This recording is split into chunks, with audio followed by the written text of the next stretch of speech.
Damos as boas-vindas a Nuno Gomes.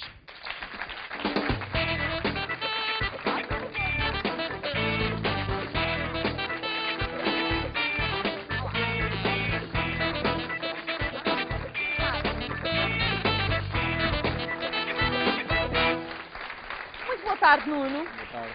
E deixe-me dizer-lhe que eu tinha muita curiosidade em conhecer, porque eu tenho sempre profunda admiração por os portugueses que se destacam, que fazem tudo para conseguir realmente um reconhecimento, se possível, interno e externo, melhor ainda, não é? Claro. E eu sabia que realmente o Nuno era um homem que tinha provado que era capaz de se tornar, de ser, o que aliás veio a acontecer, o melhor vendedor do ramo imobiliário a nível europeu. E eu disse, ora, aqui está um português, sim senhora, isto é que é fibra.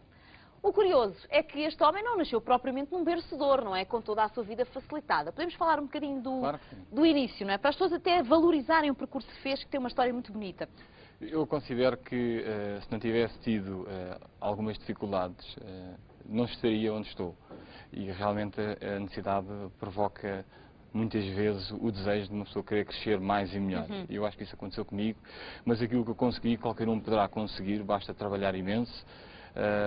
Eu também tenho a sorte de pertencer a uma empresa fantástica e tenho excelentes colegas e todos têm quase a mesma determinação que eu tenho, portanto eu de alguma forma não venho aqui os representar, mas eles são praticamente todos à minha semelhança, portanto na Remax não é muito diferente, não é muito difícil encontrar uma pessoa como o Nuno. É preciso juntar uma série de características para se conseguir este resultado. Ser o número 1 dá muito trabalho, mas já vamos falar disso. Vamos começar, se calhar, por falar um bocadinho da sua infância, até porque o Nuno, como eu dizia há pouco, não nasceu numa família de berço de ouro, uma família, assim, muitíssimo trabalhadora e onde eu sei que afeto, graças a Deus, nunca faltou, mas onde cresceu apoiado apenas pelo apoio do seu pai, visto que perdeu a mãe muito cedo, não é? É verdade.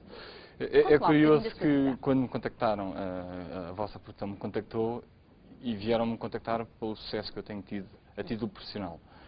Eu lembrei-me logo que iriam logo explorar a minha parte mais privada e eu tenho muito orgulho nela. E percebi dava uma história... Não será o caso, é que eu acho que tem realmente uma história de vencedor desde que nasceu, é por isso não, que eu é quero verdade, falar nela. É verdade. Não, e faz todo sentido. Eu de facto, a minha infância foi marcada pela morte da minha mãe no dia que eu fazia anos. Quer dizer, não havia outro dia para a minha mãe falecer, tinha que ser no dia que eu fazia anos. E obviamente fazia 3 anos. E isso marcou imenso a minha adolescência, como é óbvio, porque eu não sei o que é ter mãe. Quer dizer, não sei o que é ter mãe, mas sei que é ter um pai herói. E isso aí é a grande vantagem que eu tenho. Desculpe interromper, o Nuno tem muitos irmãos? Ou... Eu tenho 4 irmãos. E, portanto, estes 4 irmãos ficaram durante, enfim, até conseguirem ser independentes, a ser criados apenas pelo seu pai? Não, há aqui uma grande decalagem entre... Eu não era para ter vindo. Eu já nasci fora do prazo. Já foi um engano, chamado engano. Já vim com defeito. Considero que os meus irmãos, tenho uma irmã com 58 anos, tenho um irmão com 55, depois tenho um outro com 40. Eu sou o caçula, sou o mais novo, como dizem os brasileiros. Sim, que é muito novo. Eu não vou dizer a idade, o Nuno diz que se quiser, mas é um homem bastante novo. Tenho 35 anos, não há nada que esconder. É bastante novo, não é? Para quem já atingiu este sucesso, é um homem bastante novo, sim. E considero que na altura em que a minha mãe faleceu, os meus irmãos estavam já para casar, os mais velhos. Portanto, eu tenho sobrinhos da minha idade. É engraçado. Que é uma experiência também boa. É interessante. O facto de ter os irmãos muito mais velhos, eu fiquei desde muito cedo entregue ao meu pai e ao meu irmão, o Ruben, que partilhou a adolescência comigo. Portanto, éramos uma casa só com 3 homens. Exatamente. E ficaram memórias da sua mãe ou não chegou a ter essas memórias? É engraçado como é que estas coisas ficam registadas na nossa cabeça. Eu só me lembro do dia em que foram buscar a minha mãe para a carrinha funerária. É a única lembrança que eu tenho. Se calhar com pena sua, não é? Porque gostava de ter algumas memórias dela. É óbvio que sim, e cada vez que frequentava a casa dos amigos, sentia que uns tinham mãe e tinham o carinho da mãe e o afeto da mãe. Eu não o tinha, até porque o meu pai, para nunca nos deixar faltar nada, eu acho que nunca tivemos falta, eu nunca tive abundância, mas nunca tive fartura, mas nunca tive escassez. O meu pai nunca me deixou faltar nada, nem a mim nem ao meu irmão. Era por isso que ele trabalhava 12 horas por dia, todos os dias, com exceção do domingo. Agora, o que é difícil é ter o acompanhamento total do meu pai. O meu pai era analfabeto, mas sabia fazer contas como ninguém e foi ele que me ensinou a ler, é engraçado. Que engraçado! As letras dele às vezes mandavam-me fazer trabalhos E eu, sabendo que ele não sabia Eu acho ler, isso tão bonito. fazia letras que eu achava que ele não ia perceber e ele depois lá me castigava. Os miúdos sempre a tentar dar a volta e enganar. São muito espertos, são muito espertos. Ou seja, percebeu que o pai não era propriamente a pessoa mais Exatamente. estudada, deixa ver se eu dou aqui a volta, mas de forma Não alguma. funcionava com ele. Ainda bem que não funcionava. Eu tive também uma educação muito rígida, como é óbvio, não é? Porque devido ao facto de ele estar sempre a trabalhar, não me podia permitir que eu pisasse o risco. Eu tive uma educação muito rigorosa, sempre estudei, ele sempre me obrigou a estudar, ainda bem. E sempre, depois também quis ganhar a minha independência financeira. E isso foi algo que eu consegui fazer através daqueles trabalhos de part-time, em férias. Eu também nunca sei o que é ter férias, porque nas férias, quando tinha férias escolares, aproveitava para trabalhar e para ter, digamos, o meu dinheiro. E isso foi uma cultura que se foi enraizando dentro de mim. Obviamente, uma pessoa sem mãe fica muito mais observador. E o seu pai assumia bem o papel de pai e mãe? Quando digo pai e mãe é, ele conseguia acompanhar-vos na totalidade, é porque não é uma tarefa fácil. E o Nuno hoje é pai, creio que é pai, portanto saberá perceber isso, não é? É óbvio que não é? Uma pessoa que trabalhava tanto Claro.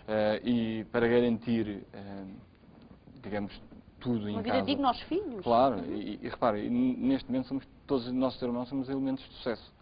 E todos ligados às vendas. É curioso que isso Engraçado. Eu acho que tem a ver com o facto do pai fazer contas como ninguém. Exatamente. Não acham? Eu acho que tem a ver com isso. Eu acho que tem a ver com isso. Mas é curioso que o facto dele de estar ausente estava sempre muito presente, até pelo rigor da disciplina.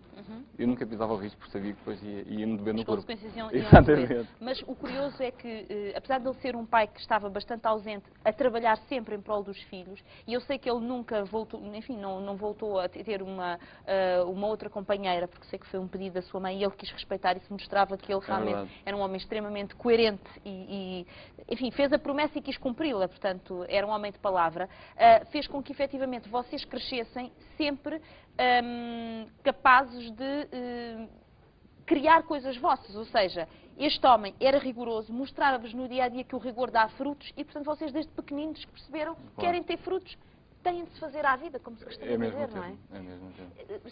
Sente profunda admiração pelo seu pai, porque eu noto que, apesar do rigor que já me falou várias vezes, que tem...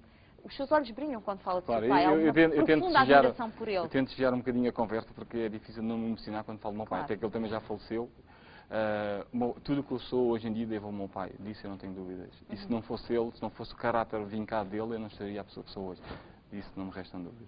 Bom, a verdade é que com este percurso feito, eu sei que esteve sempre a estudar, que trabalhava nas férias, e pensando que seria o quê a sua vida profissional, Nuno? Eu enverdei pela área da educação física e pelo design. Tenho frequência universitária e não concluí porque, infelizmente, nós não podemos fazer aquilo que gostamos, mas sim aquilo que realmente nos pode proporcionar uma vida melhor. Por coincidência, eu neste momento estou no mercado que adoro, é aqui que eu quero estar o resto da minha vida. Eu costumo dizer, eu posso não saber o que quero, mas sei muito bem o que eu não quero. O que eu não quero é deixar de pertencer a este mercado que tem muito para evoluir, muito para crescer e precisa de pessoas como O que mostra que as coisas são diferentes daquilo que pensava. Claro. Ou seja, podemos efetivamente fazer aquilo que gostamos e ser felizes no nosso Exatamente. trabalho. Porque era num campo ao lado daquele que imaginou. Portanto, acabou por começar por estudar educação física, depois mudou para design gráfico e ainda trabalhou nessa área, em design gráfico. Trabalhei, fui seu colega, trabalhei na área de imprensa. Trabalhei nesta casa. Trabalhei também como designer e o passo que eu dei foi quando fui para diretor de marketing de uma empresa. Posso À vontade, pode dizer. FF Santos, que é uma empresa de importação e exportação de madeiras, que foi abrir, acho que foi aí que foi a mudança, foi abrir, digamos, um showroom no Parque Industrial Seixal. Eu fui desenvolver o layout da empresa, telas, internet, flyers, revistas. Fui desenvolver esses conteúdos e como o parque era recente, eu era a única pessoa que estava dentro de um espaço enorme no showroom. Eles, como tinham a sede ainda na Quinta do Conde, canalizavam os clientes para o showroom e a única pessoa que estava disponível era eu, mas a minha área não era vendas.